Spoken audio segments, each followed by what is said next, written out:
What is up, and welcome to another TISM Talk. So recently, I made a big, long trip. 150, let's go, little dude. I was so excited on this start. I recently made a big, long trip all by myself, which is not a big deal. I'm a 35-year-old man, but it was not so easy. Yeah, I know I should have shifted there, guys, but it's a 2003 Honda. It's really hard to shift. I've been getting so much crap on the internet for how I didn't shift through that section. Not supposed to happen. What the They fuck? have no idea. The start was so good, and I was excited, so I wasn't thinking about shifting. And two, this bike is a 2003 Honda, and the shifter is really short, so I have to reach under and shift. So if I accidentally touched it wrong, I would have shifted into neutral and just given up everything. So the internet has just been dogging on me, man, it's a lot. I know you're not supposed to take them seriously. It's hard not to, though. I mean, come on, guys. Especially when you keep getting the same comment, shift, bro, shift more, bro. I'm like, if I accidentally tap neutral, which is very, very easy to do on this bike because one, the shifter's short, and two, it's from 2003, not a great era for, dirt bikes. And then there's this guy just sending it. I don't know. The comments are starting to annoy that. I'm not upset about it. It's just annoying, really. I just didn't want to hop neutral. I was excited, and I was like, if I accidentally grab neutral, I'm gonna give up all this good start. Anyways, back to where I was. That's gonna be probably edited out. Frustrating. Those comments annoy the shit out of me. I didn't ask for your advice. So I made this big, long trip by myself, and it's actually, I think, the first time I've ever traveled for a long time by myself. I've made little trips. No, I've done one or two other ones. This one was especially big, though, because what the whole plan of the travel was to get on a plane, go north, because I live in Mexico, go to Michigan, where I am originally from, and then from Michigan, Detroit, get out, and my dad would pick me up. The next day, go pick up this little Honda that I'm riding from my friend, and then I had 2 days or a day, I don't know, it was a couple of days, I think, to practice on it before I headed over to a clinic with Megan Griffith, and that was the whole reason I was going, was for this clinic. I was so excited. But then I looked at the schedule for the GNCC stuff, and I realized that there was a race a couple of weeks or 3 weeks, I think, after the clinic. So I was like, you know what, I'm never gonna make the trip for a race. That's never gonna happen. But I'm already gonna be there, so might as well stay and do a race in the United States, because why not? I've never done one. So anyways, I decided to do this race, and I just entered whatever class my friend was entering in, because we have known each other since second grade. We grew up right down the street from each other, and I didn't care if he entered A class or if he entered, we entered C class 25 through 34. So basically our age group and C class. I didn't care what class we're entering. I just wanted to be on the line with him. And he loaned me the bike, so it all worked out. What am I getting? I am so off the rails today. But anyways, so I ended up staying extra time so that I could hit this race up, and I spent an absolute ton of time on this Honda. And it's crazy because I never realized just how dimensionally different it was to what I was used to. It's a much smaller motorcycle, and the wheels are smaller. And I always thought, okay, well, it's older, so the suspension is different. And I kind of pride myself on just being able to get on anything and have fun with it. And I love this little bike, but I had no idea how different it was. It took me a while to really, truly figure out, oh my gosh, this thing is completely different. But yeah, that wasn't so hard because dirt bikes are fun. But I think for an autistic person to travel at any age is a lot. And obviously I had a crap ton of support from my wife, but she wasn't there. She set up a lot of it. She helped me with buying the tickets and getting insurance and stuff, which I never would have thought to do. And obviously you want insurance if you're going to be doing this kind of stuff. It's just common sense, because I don't have health insurance in the United States. I just don't. Why would I? I don't live there. And I don't have insurance for my gear. I don't have insurance for, all these random things that I never thought that I never would have thought about. But my wife, she knows she does. So I had her support, but still, like, it's a lot. And I think that a lot of people would assume that it wasn't really, I don't know, it's just weird. It seems like a lot of people, they put us in these little boxes and they think that we can't do anything other than that. But yeah, here we are, watching a guy talk about how he's on the spectrum racing dirt bikes in another country. Gracias, thank you. I said gracias. Okay, that's tough. Because when I go into race mode, I have like very selective vocabulary for it, and it's all Spanish. Anyways, I'm trying to stay on the rails here, but I'm having a hard time today doing that. Yeah. Hold on a sec. Give me a second. All right, reset. Look out, everybody. I have now officially armed myself with an outline. So, first, I want to talk about the clinic. Then, I want to talk about the between times between the clinic and the race, because that was the longest part of the trip. And then I want to talk about the race itself, and then a little bonus afterward. I'll talk about that as well. So, the clinic. The trip to the clinic. Okay, so starts out playing. Dad, go get the Honda, come home, train on the Honda for like 2 days. I made like a little turn track in the back of the field, which is like a sand pit. And at that time, it was literally just a turn track. I had no idea what that thing was going to evolve into. Sand pit plus tractor and time equals kind of a crazy evolution of turn track. But again, I'm getting off the rails. Even with an outline, this is crazy. But the trip too. And then after that, I actually got to visit my grandpa because he lives on the other side of the state where the clinic was being held. And I stayed up way too late with my grandpa talking to him.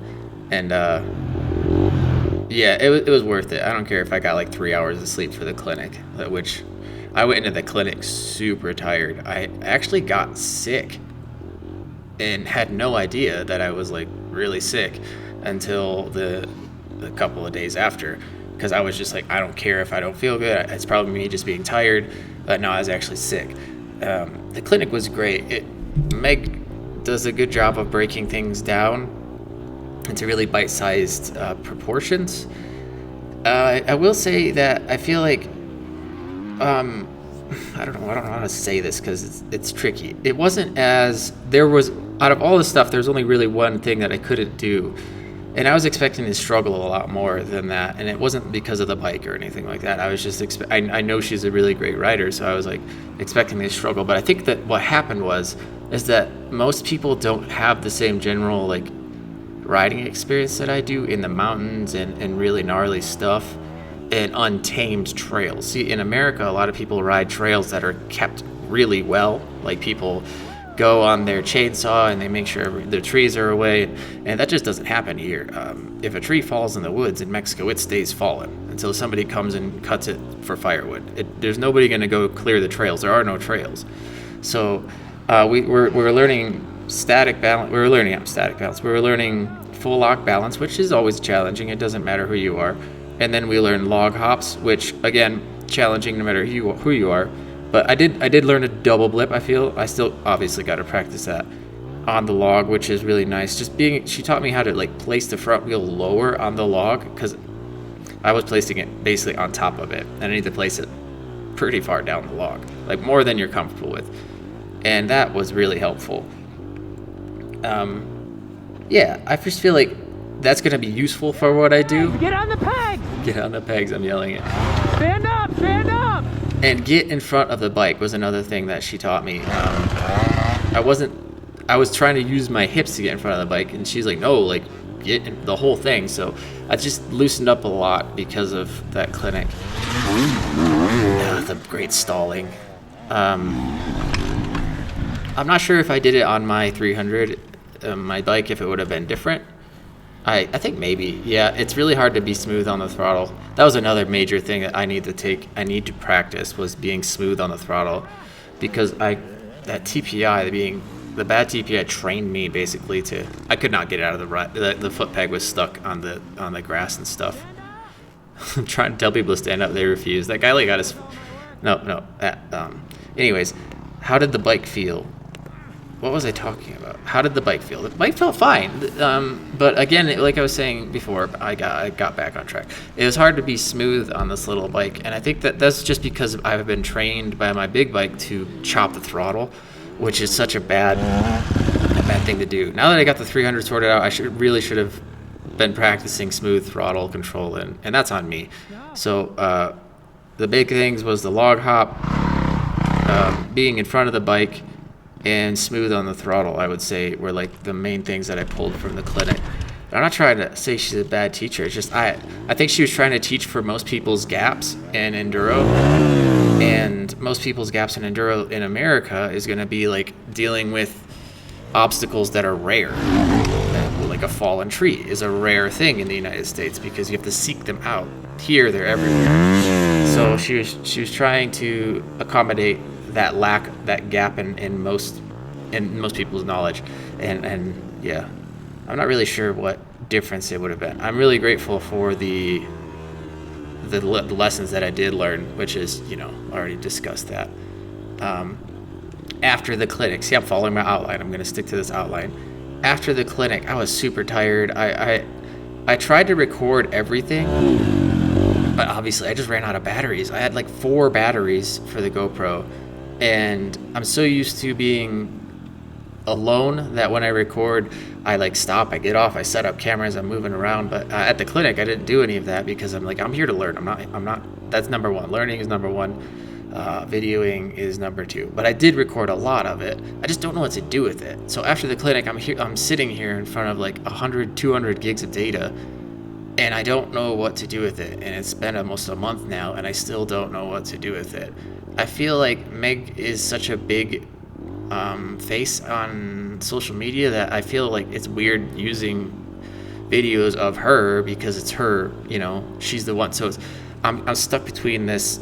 Do I post these videos or do I just rewatch them for myself to relearn? Because definitely rewatching video is an incredible way to learn. So I have all this as a tool, and but I just don't know how to tell the story without like leaning into the fact that she has a following, because I don't want to do that. I don't want to be like, oh look, if you follow Meg, you should follow me. No, what I want to do is say like, look, these are things that she teaches great tutorials.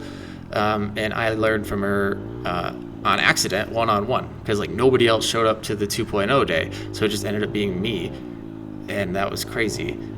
So anyways, after the clinic, I just had all this data. I didn't know what to do with it. I still don't, and it feels weird to not really be posting about it, and I do apologize for that. It's just I kind of dropped the ball on like getting my phone out and taking pictures. I knew I would.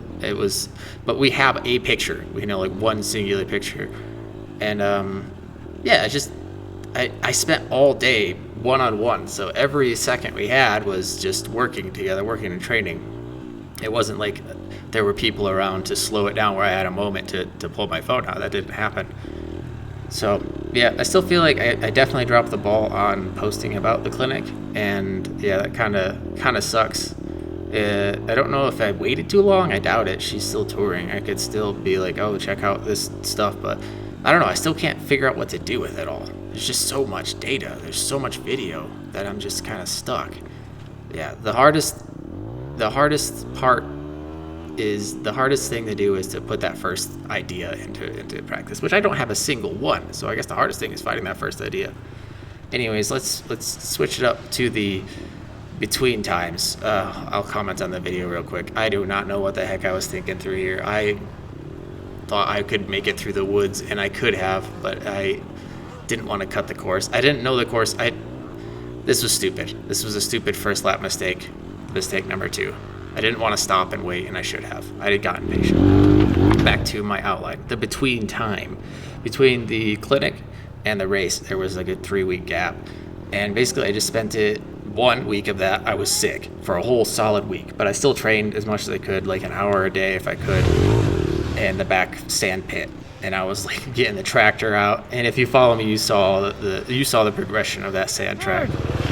Pivot! No! I was trying to help this guy, and they just don't listen. Anyways, I spent most of my time training. After the week of being sick, 2 weeks later, or 2 weeks of that, 3 weeks, I spent a lot of time training. A lot of time making the track.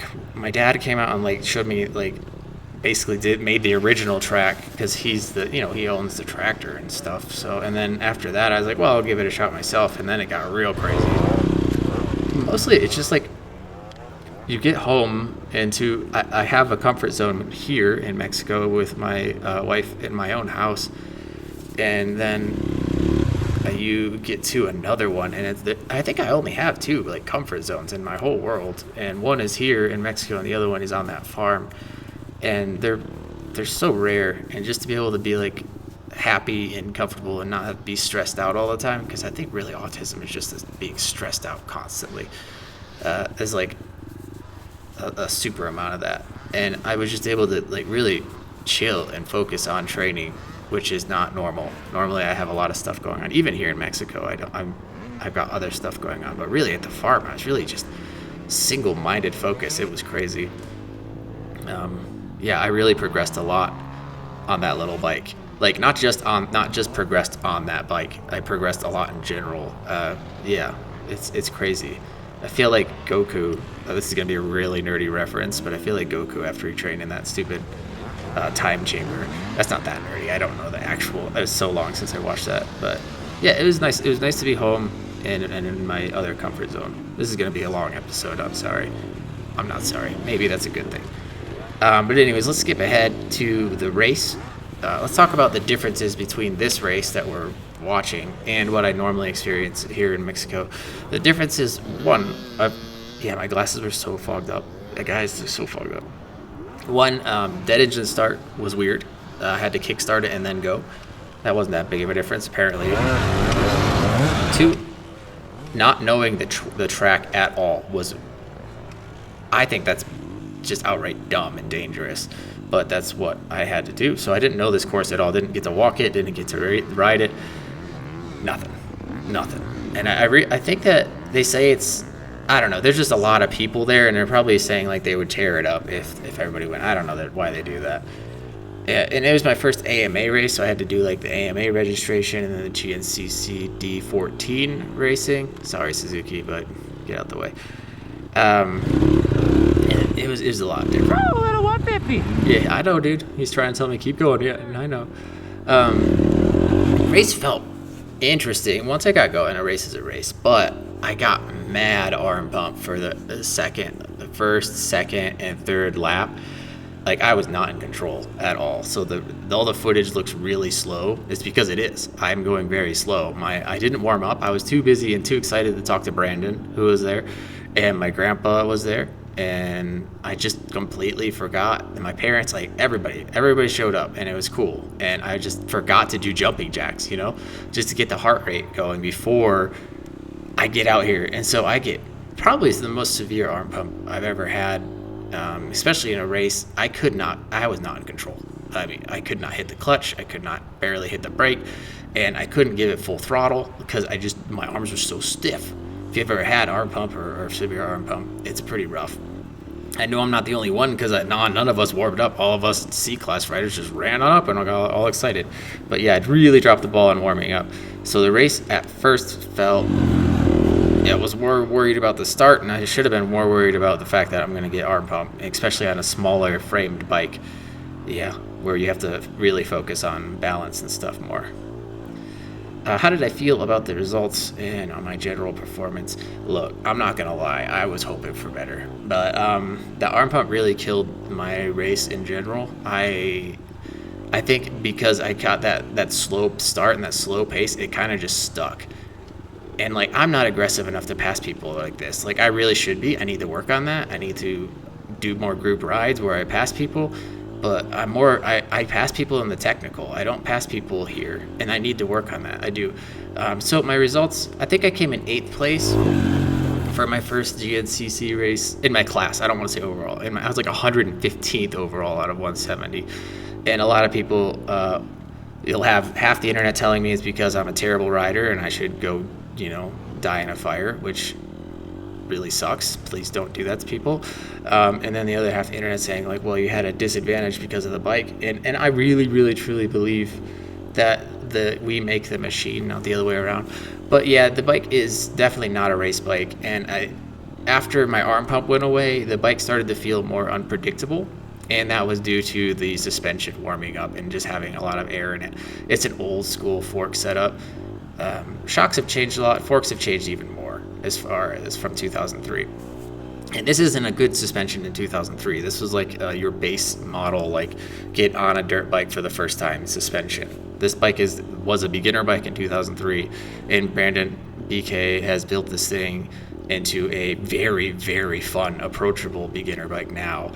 And I think he's done an amazing job with it, but he can't change the forks. He could, but it would be really expensive and not really worth it. So after the arm pump went away, I had started to push for more speed, and it just was really unpredictable because of the heat in the suspension. That's just the way suspensions work. After you turn movement into friction, you dissipate that energy into the fluid, and that turns to heat. That's just how suspension works. So after that time, basically, it was just unpredictable. So when I was ready to start putting more into it, the bike was like, after an hour of not rough riding, but there's a lot going on for the suspension. It was good. It's still a good bike. It was just I was tired, the bike was tired, and I wasn't really able to push the way that I'm used to. That guy had his cell phone. I just don't get it, man. You're racing. So yeah, I know I'm on a 150 doing all this new stuff, but I always hope for better results. Even if I come in third, if I come in second, I always want a better result. Yeah, unless, of course, I got absolutely trashed and I knew that the person in front of me was a better rider, then, it's going to be. But 8th place is not a good finish for me, but it was good. The arm pump was severe, and yeah, we both got, the bike and I got tired. Really, that was what happened. So I had promised a special extra apart from the race and all that in the clinic. And yeah, so my sister is a special ed teacher, and she invited me to come talk to her kids, and that was really interesting. When I went to school, they had obviously a special ed program, but I wasn't diagnosed until I was 19 in college, and I don't believe my parents would have allowed me to go into special education anyways. I think they would have said, no, you need to do it. You need to just stay normal. And I think, yeah. So I got to talk to a couple of kids who were on the spectrum, and a bunch of other kids who, were just there for their own independent learning differences, basically. And it's really cool to meet people.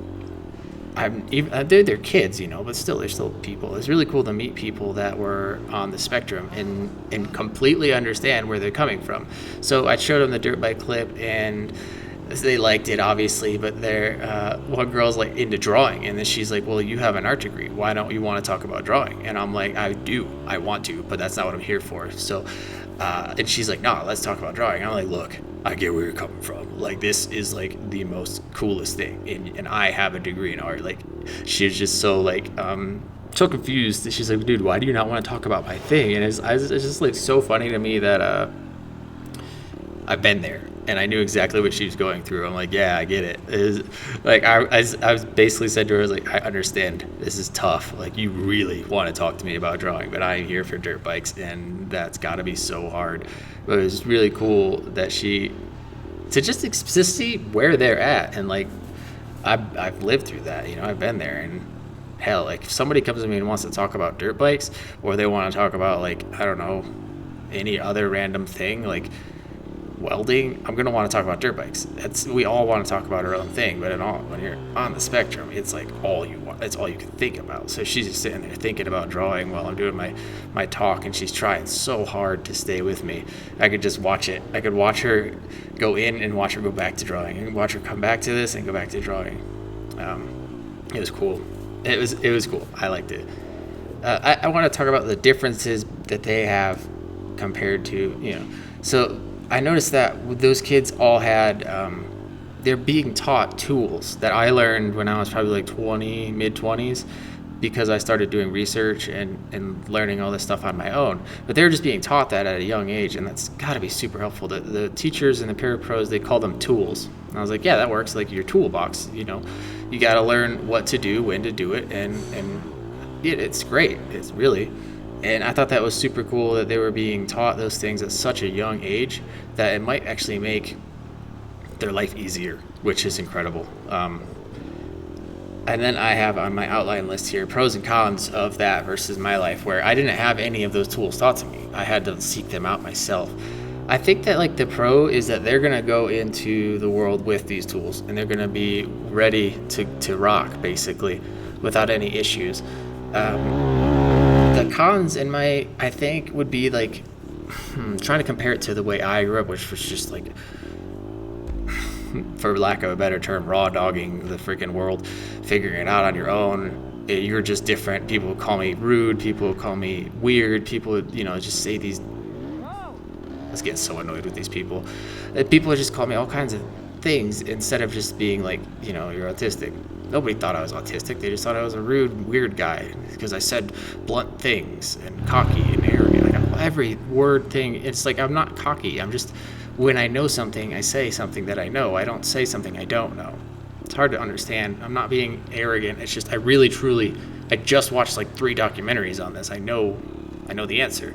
And if I don't speak. So a lot of people think that that's rude, and I just no. If I don't have an answer, I don't have an answer. It's just that's it. Or if I do have an answer, it's because I know it. And it's cool to see that in those little kids. But I think back off the rails here. Pros and cons. Pros, they're gonna leave that classroom if they take it and they understand how important it is with tools and a whole toolbox full of tools. Really prepared for what's to come, as opposed to me who, like, I had an education, I had a plan, but I didn't understand why people were saying those things about me. I didn't understand when I had a really hard day why I was like super stressed. To me, that was like just how it was. Like, I wanted to run away a lot. Like I as a kid was like Into the Wild was like my Bible. I was like, my plan was like, I'm gonna get through college and just like leave because this is too much stress. And those kids should never have to experience that. They should have the tools to understand why they're feeling the way they're feeling, and that's really cool. I think that the only negative that I can think of for that being in special ed and having those tools given to you early, I mean, it's hard to say. I think that it can be easily become not an excuse, but a crutch that you lean on. Like, oh, I'm autistic, therefore I don't need to try to make people like me, or I don't need to. It's kind of an excuse, but it's really rare that becomes a thing. And I can't think of a single person that into adulthood still leans on that crutch. But I've known a lot of people that have into their 20s. So perhaps maybe that would be a negative. I can't really think of any like genuine negatives to having a toolbox full of tools to ready for the world. Hell, I would have loved to have had some knowledge of that before I went to college, because you're on your own and you have to figure it all out. So yeah, it's just cool to see how far we've come as when it comes to how to help autistic people when they're young. Because when I was young, that wasn't a thing. It just wasn't. Special education was, it was the same general idea, but autistic people would have just been not put into special education classes, even though I believe that we really, I don't believe our whole curriculum needs to be special ed, especially if we're into science and we're into math. Like, we definitely don't need to be in special education for those classes. But to be able to be taught the coping mechanisms and stuff, and being taught why it is the way that it is for us and that it's different for other people, I think that's super important. So, yeah. That's a bit of a ramble. This one's longer than normal, but I've been away for a while. So if you guys have anything to say or want to talk about anything about the spectrum, maybe you're on the spectrum, maybe you know somebody that is, or maybe you're just curious and you're just somehow stumbled across this and somehow managed to watch for 30 minutes, which would be insane. Yeah, just go ahead and leave a comment. I'd be happy to talk about it. Any negative comment is going to get deleted. So if you have anything negative to say, I'm gonna get rid of it, unless of course I'll ask you first, like, hey, did you mean to be negative? And if you say no, I'm sorry, I'm on the spectrum, I didn't know it was being rude, or I took it wrong because I'm on the spectrum. Like, I get it, I get the miscommunication there. So don't be afraid to leave a comment, even if you're like, this might come across as rude. I'll ask first. I know.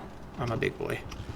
Anyways, thanks for watching, listening, whatever you're doing, whether you're actually paying attention to the race and you're interested in that, or you just wanted to sit here and listen like a podcast. Yeah, that's cool too. So that's going to be it. Thank you so much again, and I'll catch you in the next one.